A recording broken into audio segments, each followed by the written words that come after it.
A maioria das nossas ações baseiam-se em ideias, não é verdade? Somos impelidos pelo pensamento devo ou não devo, significando isso que nosso agir está radicado numa ideia e que estamos sempre procurando aproximar os dois, o fato e a ideia. Vamos falar a respeito da total eliminação da ideia e, portanto, da completa cessação do conflito. Mas isso não significa que vai adormecer em conforto em seu próprio mundo livre de ideação. Pelo contrário, requer de sua parte um completo percebimento. Para mim, qualquer espécie de conflito, nas relações, no estudo, no amor, no pensamento, é prejudicial, porque embota a sensibilidade da mente. E para se ter essa extraordinária energia que capacita a mente a enfrentar e resolver qualquer problema, se necessita de sensibilidade no mais alto grau. Todos os sentidos, todas as partes de seu ser devem estar totalmente vivas. E isso só é possível quando compreende o inteiro processo do conflito. Isso é, quando o conflito terminou. Se de vez em quando faço uma pausa, é porque desejo saber até onde me tens acompanhado. Mas não quero dizer que esteja me seguindo, que eu seja a sua autoridade. Quero apenas saber até que ponto tens compreendido, pois essa é uma questão bem complicada. Viver sem ideia é uma coisa muito diferente daquilo com que, em geral, estamos acostumados.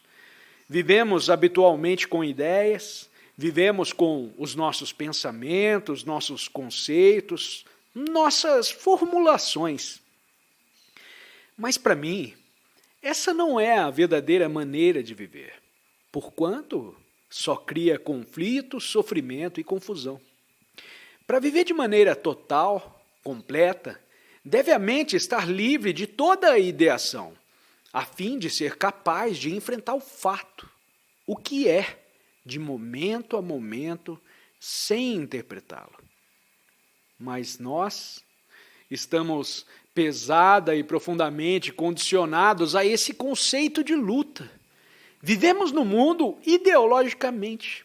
Vivemos com ideias, com heróis, com exemplos, com padrões e buscamos o que deveríamos ser. Ora, eu estou propondo eliminar tudo isso. Fala a respeito de fatos e não de meras fantasias. Cada um, se observar, poderá ver por si mesmo que, havendo conflito, há confusão.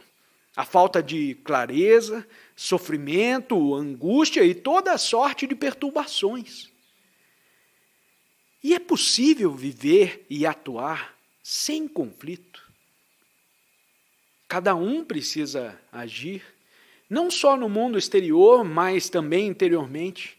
Cada um tem que ir para o seu emprego, de fazer uma infinidade de coisas. Mas é possível viver nesse mundo sem ideia e, portanto, sem conflito? Pode haver atividade em que a mente não se esteja comparando com uma ideia? Não sabe se isso é possível ou impossível. Eu digo ser possível e que essa é a única maneira correta de viver, mas isso requer muita compreensão. E para compreender, necessita de forte energia e não simplesmente de uma vaga esperança ou aspiração. A ideia, o conceito, o padrão, nasce do pensamento, o qual, por sua vez, se baseia em nosso condicionamento. Todo o nosso pensar, por nobre, requintado ou sutil que seja, é resultado de nossa experiência, de nosso conhecimento. Não há pensamento sem o passado. Nosso pensar é mera reação da memória. E eu estou falando sobre a ação sem reação. Ou seja, viver sem o pensamento como reação da memória. Nesse mundo, há guerra, há bomba atômica, há os ditos pacifistas, aqueles que não desejam a guerra e falam sobre a proscrição da bomba. Para eles, esse é o ideal. A bomba é unicamente um resultado, produto de um processo histórico plasmado por nosso nacionalismo, nossa ganância, nossa ambição, nossos preconceitos, nossas distinções de classes, nossas antagônicas inclinações religiosas. Todas essas coisas produziram a bomba. E não é bom mexer com bombas. O importante é modificarmos o nosso modo de vida, o nosso modo de pensar. Mas ninguém quer fazer tal coisa. Ninguém deseja essa revolução total. E é dela que eu estou falando. Da revolução total que não é reação. O comunismo é uma reação ao capitalismo. Portanto, não é verdadeira revolução. Enquanto houver nacionalismo, enquanto houver distinções de classes, enquanto houver patriotismo, identificação de um indivíduo com um determinado grupo ou seita política, econômica ou religiosa, haverá guerra. Para pormos fim à guerra, precisamos extirpar todo esse pensar condicionado. Falo, pois, acerca de algo que não é reação. Compreende o que entendo por reação? Você me insulta, diz alguma coisa que me desagrada e eu reajo. Ou me agrada o que diz e também reajo. Mas não será possível ouvir o que o outro diz sem reagir? Por certo, se escuto para verificar a verdade ou a falsidade do que se está dizendo, então desse escutar, dessa percepção, resulta uma ação não reativa.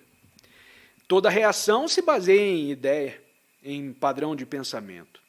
Assim, para uma pessoa ficar completamente livre do conflito, deve examinar essa questão do pensamento. O pensamento, na realidade, é mecânico e nunca pode ser livre. O pensamento pode aspirar, criar, imaginar, mas nunca pode ser livre. O produto que é de nosso condicionamento, da memória e do conhecimento do passado. Olhar os fatos sem reação, interiormente e exteriormente, supõe olhá-los sem pensamento.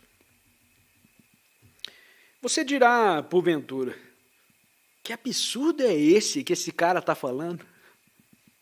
Isso só será absurdo se não seguir desde o começo o que juntos estivemos considerando. Se você se limita a pegar uma frase, tal como viver sem pensamento, essa frase naturalmente parecerá disparata e absurda. Mas se estiver observado em você mesmo cada movimento de pensamento e sentimento, agradável ou desagradável, se tiver observação sem reação, as complexidades de sua mente e compreendido o significado do pensar, descobrirá individualmente o que é viver, funcionar, agir sem o pensamento. Mas isso requer extraordinária lucidez. Você sabe o que eu entendo por conscientização? Conscientização é ver o tremular daquelas folhas ao vento e ouvir as águas céleres daquele ribeirão. É observar a luminosidade das nuvens e o aprofundar das sombras. É estar ciente de todas as pessoas aqui presentes, com seus trajes de variadas cores, suas diversas opiniões, suas diferentes expressões fisionômicas. E perceber tudo isso e também suas próprias reações, reações de preconceito, de simpatia e antipatia. É observar, escutar tudo, sem escolher, sem interpretar, sem condenar ou justificar. E fazer isso significa que compreendeu o seu próprio fundo, o seu próprio condicionamento.